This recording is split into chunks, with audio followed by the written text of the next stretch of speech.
All throughout Life Purpose Boot Camp, you use the metaphor of boot camp, which sounds kind of intense to me. So I'm curious why you chose that as a framework for the book. Well, it was meant to sound intense. It was meant to make it sound like work, because I think identifying our life purposes and living our life purposes is a certain kind of work. But there was a second reason. Actually, there were a few reasons, but there was a second reason. And one was the idea that before boot camp, you're living a certain kind of life. And then when you enter into actual boot camp, your life changes dramatically in that second. So I wanted folks to understand that their life can change dramatically from one day to the next. It really does change that way in the real world, like between real life and boot camp. Another example of life changing dramatically is, for instance, an alcoholic who runs his car into a tree. Well, he may finally discover that he's hit bottom and needs to look at his drinking, and his life changes from one moment being an alcoholic to the next moment being an alcoholic in recovery, which is a big difference.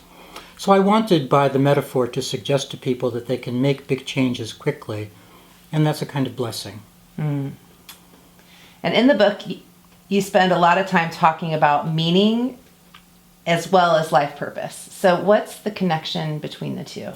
They're very different things, and most folks have never had the opportunity to think much about the difference between meaning and life purpose, or what either of those two things are.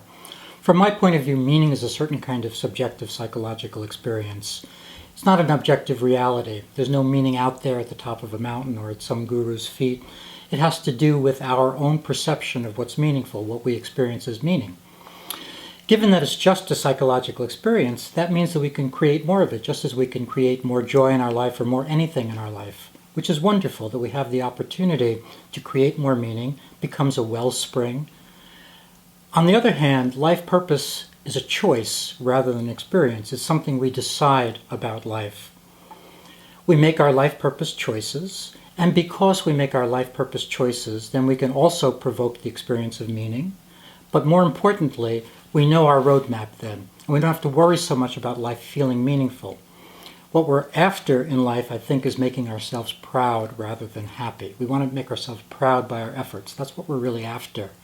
And by understanding, articulating our life purposes perhaps for the first time, then we have the ability to make ourselves proud and maybe also experience more meaning in our life.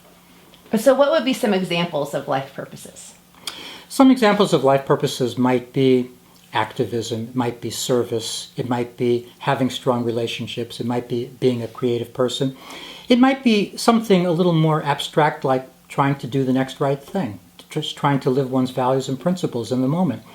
It might be, in my phrase, making value-based meaning, which is kind of an overarching vision of how we have to make our own meaning, how we have to engage in this paradigm shift from seeking meaning to making meaning. And then we not only want to make meaning, but we want to have our meaning be based on our values and principles. So to say that more simply, it might be a menu kind of thing where we list things like relationships and activism and service and what have you. Or it might be a statement that somehow encompasses all of those different items on our menu. And what would you say is the most common thing that stands in the way of people achieving or discovering their life purpose? Well, I think the main thing is that they've never had the opportunity to think about it. Life goes by quickly. They're not helped in school or at the dinner table to think about life purpose. They're helped to think about other things, acquiring skills or figuring out what their career is going to be or getting good grades, doing well on exams. There are all sorts of things that kids are encouraged to do, but not think about their life purposes.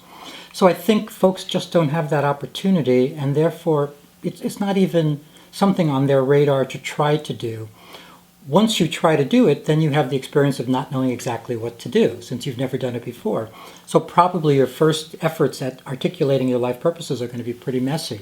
We just get ideas out on a page, like maybe they're just value words like love and compassion and relationship. You have all kinds of words on a page, but that doesn't amount to life purpose choices yet. It just amounts to material or information that you then use to articulate your life purposes for yourself.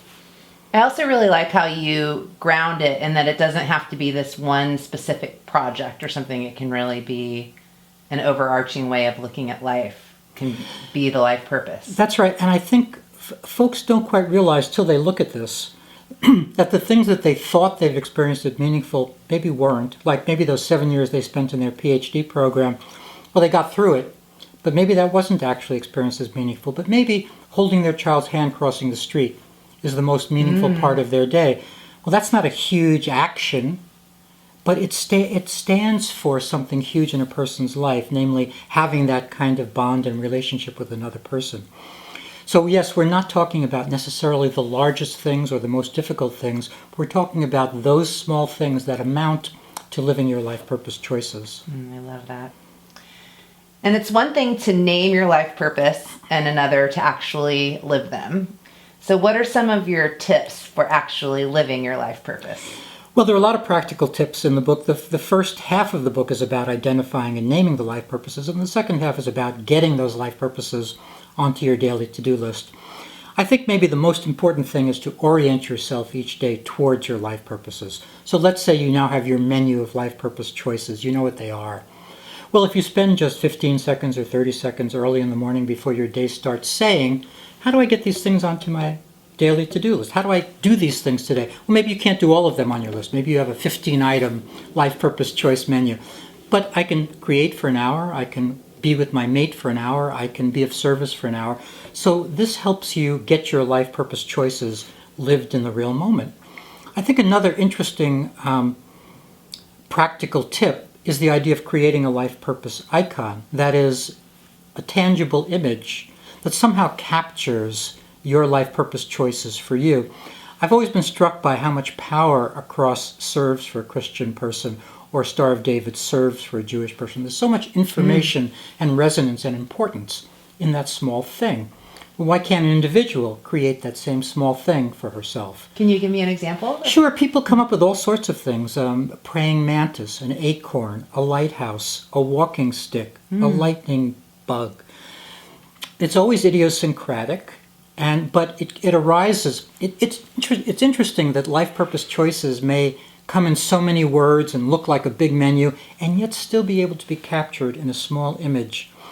And then you can actually fabricate it and wear it, and then have your life purpose choices close to you at all times. And be reminded when you least expect it, even perhaps when you see it. Exactly. So between those two, and there are other practical ideas, but those two simple things of orienting yourself each day toward your life purposes, creating and fabricating your life purpose icon, those are two small things to do that are actually very large.